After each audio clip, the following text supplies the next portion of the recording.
Fernando Figueiredo, boa tarde, tudo bem? Boa tarde, Conrado. Boa tarde ao pessoal que nos assiste. É uma satisfação mais uma vez estar aqui na segunda-feira tratando sobre obras e sobre a construção civil. Eu tenho que colocar um para-raio na minha residência, para-raio só serve para prédios altos. O que garante, na verdade, de um raio desse cair e prejudicar alguém? São os para-raios? Eles são sistemas de proteção, né? As pessoas, os imóveis comuns não precisam obrigatoriamente de para-raios. Os edifícios que são necessários são com áreas maiores de que 1.200 metros quadrados, né? A sua área. Isso é em torno de um terreno de 50 por 25, uma área construída, né?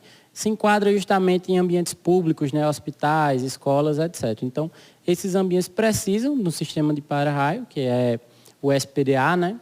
Um sistema para prevenir as descargas atmosféricas, e também prédios altos com mais de 10 metros, o que dá em torno de 3 andares. Né? Eu pensei que era só prédios altos, mas também áreas Sim. Mais térreas também. Exatamente. Tem que colocar, né? Exatamente. O que dá em torno disso? Terrenos, né? Áreas construídas em torno disso. Um terreno de 50 por 25. Só tem para-raio para proteger a gente, né? De raios? Isso, mas tem os níveis, né? Tem os níveis de para-raios, porque o que mais protege é justamente o mais caro. A sua pergunta sobre como proteger das residências é justamente que quem possa, né, porque é um sistema realmente caro, ele não é barato, mas faz um sistema parecido com a gaiola de Faraday, onde você tem um sistema de para-raio e tem uma grade de ferro circundando o imóvel, né, e ele vai fazer com que a descarga atmosférica, que é eletricidade, vá para o solo. Então, a descarga é transferida para o solo. Esse é o sistema mais seguro que existe, só que ele, de fato, é caro e os imóveis não têm a obrigação de fazer. E aí, já emendando, por que não tem essa obrigação?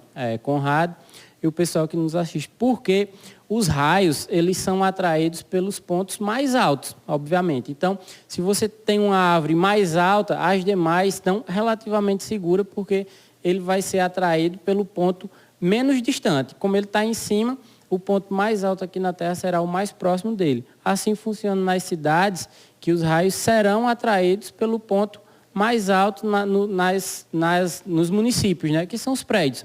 Então, os prédios mais altos têm uma tendência maior de ter a consequência do raio.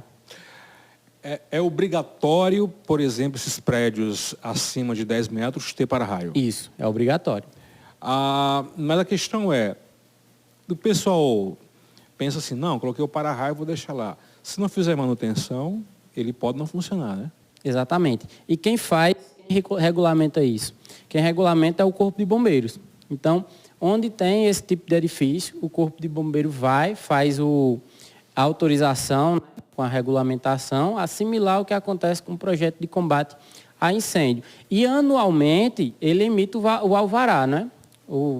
Prédios comerciais e prédios residenciais precisam do alvará dessa manutenção, mas a gente, enquanto engenheiro, né, nós batemos sempre nessa tecla da manutenção dos imóveis, né, tanto no para-raio quanto as demais instalações precisa dessa manutenção regular, né? Tem que ter um engenheiro fazendo isso regularmente, um profissional da construção, fazendo essa avaliação periodicamente, e isso as pessoas têm que querer, que esse é justamente o grande empecilho.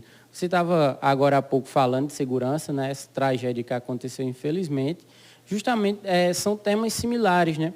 É o que acontece aí, que é uma tragédia, então não vai acontecer sempre, e as pessoas se viciam em não se proteger contra isso, né? Acontece também com um incêndio, a gente tem sempre essa preocupação, os projetos de combate a incêndio também são muito negligenciados, as pessoas fazem isso, e aí quando acontece uma tragédia, todo mundo fica se lamentando, assim como o sistema de SPDA, né? Que protege das descargas atmosféricas. O pessoal negligencia muito isso, mas quando acontece, realmente é uma tragédia. Zona rural, tem que ter? Tem sim. Mesmo que não tenha, mesmo que seja uma casinha, uma fazendazinha pequenininha, tem que ter um para-raio lá? Não é obrigatório. Só é obrigatório aqui no Brasil pela legislação quando tem esses dois fatores, ou acima de 10 andares, ou com a área maior de que 1.200 metros. Só que uma casa isolada na zona rural é muito perigoso. muito perigoso mesmo. E se ela é o ponto mais alto, né? O pessoal da zona rural gosta de construir seus imóveis no ponto mais elevado, né? Para evitar enchentes, alguns benefícios que tem nisso, né? Só que se esse é o ponto mais elevado do local, vira um ponto de referência para atrair os raios. Entendi. A gente recebeu a informação, Fernando, que um raio, não sei se atingiu de fato, ou foi nas proximidades da catedral, porque a catedral aqui tem um para-raio, né? Sim. E a informação é que os equipamentos queimaram, né? Que pode ter sido decorrente dessa descarga elétrica do para-raio, né? Por ter queimado os equipamentos, significa dizer que o para-raio estava desligado, não estava funcionando? Ter o para-raio garante que nada queime, por exemplo, num prédio, em uma residência que tem? Não garante. Ele é uma proteção a mais. A principal influência que o para-raio tem é justamente atrair. Ele vai atrair esses pontos, ele tem uma proteção maior e, com isso, protege as demais áreas, né? As áreas mais frágeis, que são justamente as residências. Isso aconteceu, muito provavelmente, por conta de 2 fatores. O primeiro é justamente a manutenção, a falta de manutenção, né, do amparo. E o segundo é a potência que esse raio veio. A gente estava conversando até mais cedo. Um raio, ele tem em média 1 milhão de volts. Isso é muito, é uma carga muito alta. E pode chegar a 1 bilhão. Ele geralmente tem 1 milhão, mas isso varia um pouco. Então, não tem como saber, né, sem um estudo avaliativo, diagnosticar qual foi a potência desse raio que teve na catedral. Então, pode ter sido um raio de alta potência e aí não suportou, o sistema não suportou. E aí reverberou justamente nos aparelhos eletrônicos. A gente que está em casa, que não tem um para-raio, quais são os cuidados que a gente deve ter com nossa residência quando estiver chovendo e tiver com fortes relâmpagos? Primeiro, ter na cabeça que somos um ponto frágil, né? Isso é o fundamental. E só sair da nossa residência quando for estritamente necessário. Se você sai e vê que são nuvens carregadas, né? Porque quando as nuvens são carregadas, ela tem um polo, parece um ímã. É de fato isso, um ímã. Ela tem um polo negativo e é atraída pelo solo, que é positivo. Então, se você tem esse aspecto no ambiente, uma nuvem carregada, que é a situação que estamos agora no inverno, então você evita sair de casa. Se for sair, evita estar debaixo de árvores, em locais abertos, né? Procura estar longe de metais e no local mais protegido possível. E se tiver, a grande observação, né? Desculpe interromper, mas se tiver dentro do carro e acontecer um raio ou no carro nas imediações, permaneça no carro, porque ele protege, ele faz justamente a gaiola de Faraday e protege o que está dentro. Se você sai, você corre um imenso risco de tomar um choque na própria lataria. O avião também tem essa gaiola, né? Exatamente. Funciona, né? Funciona assim, porque forma, né? fica a carga, um campo eletromagnético no entorno do veículo. Do veículo ou do avião, no caso. Eu me lembro lá em casa, quando chovia, minha avó, quando era viva, disse: cobre os espelhos, que o espelho atrai raio. Isso não existe, não.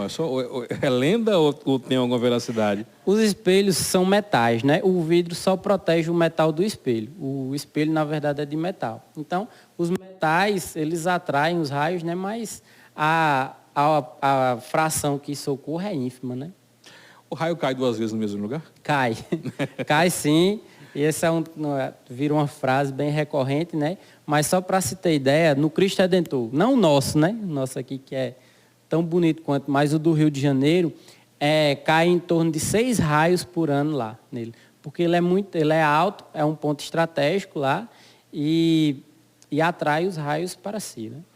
Você falou no Cristo aqui, nosso Morro do Cristo aqui tem um monte de antena. Isso é perigoso para os moradores que residem ali nas localidades? É perigoso porque se a antena não suportar a quantidade de raio, os para-raios, como eu disse, se cai um raio com alta potência, né, lá e as antenas não suportam, pode ser que elas sofram algum abalo estrutural. Pode sim, porque é uma potência muito alta, né, causa incêndios, etc. Então, se acontece um raio desse com a potência tão alta, é perigoso, sim, mas todas as antenas aqui do Cristo têm um sistema de para-raio, né? Eles até servem para proteger a população, não a que mora imediatamente embaixo das antenas, que, inclusive, é muito perigoso. Aí já é outra questão, né, de defesa civil. Mas a população da cidade, em geral, elas ajudam a proteger porque atraem, como estão, além de ser de metais, ter o sistema de para-raios, ainda estão no local, nos locais mais altos da cidade, né? Então, a tendência é que elas atraiam os raios para si.